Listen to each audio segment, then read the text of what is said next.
दोस्तों, इस वीडियो में हम बात करेंगे कि किसी भी क्रिमिनल केस में जब कोई आरोपी पकड़ा जाता है और वो सरकारी गवाह बनना चाहे तो उसका क्या प्रोसेस होता है, क्या वो सरकारी गवाह बन सकता है या फिर नहीं।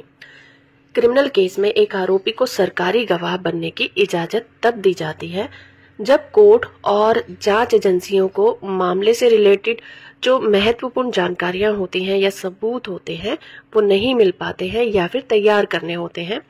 तो इंडियन कानून में ये प्रोविजन किया गया है कि किसी भी आरोपी को सरकारी गवाह बनाया जा सकता है और ये प्रोसेस सीआरपीसी के सेक्शन 306 और 307 के तहत संचालित किया जाता है। तो आइए इसकी प्रोसेस की बात करते हैं। सबसे पहले प्रोसिक्यूशन ये तय करता है कि आरोपी सरकारी गवाह बनने के लायक है भी या फिर नहीं। अगर आरोपी से मिली हुई जानकारी केस को मजबूत करने में मददगार साबित होती है तो उसे सरकारी गवाह बनने की पेशकश की जा सकती है। सरकारी गवाह बनने के लिए कोर्ट की इजाजत की जरूरत होती है।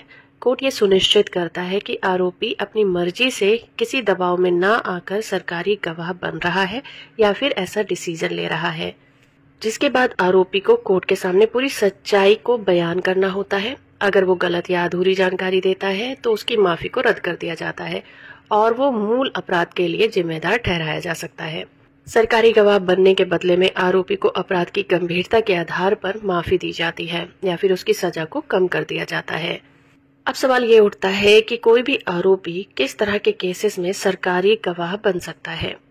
वो मामले होते हैं संगठित अपराध जैसे कि गैंग वार, माफिया गतिविधि, ड्रग से रिलेटेड जो मामले होते हैं उनमें बन सकते हैं। दूसरे होते हैं भ्रष्टाचार से रिलेटेड मामले जैसे कि घोटाले, रिश्वतखोरी का खुलासा करना, उनमें भी सरकारी गवाह बनने की जरूरत होती है।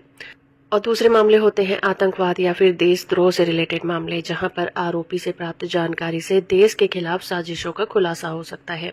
दूसरी तरह के मामले होते हैं गंभीर अपराध जैसे कि हत्या, अपहरण, बलात्कार से रिलेटेड मामले जिसमें को अक्यूज को सरकारी गवाह बनाया जा सकता है।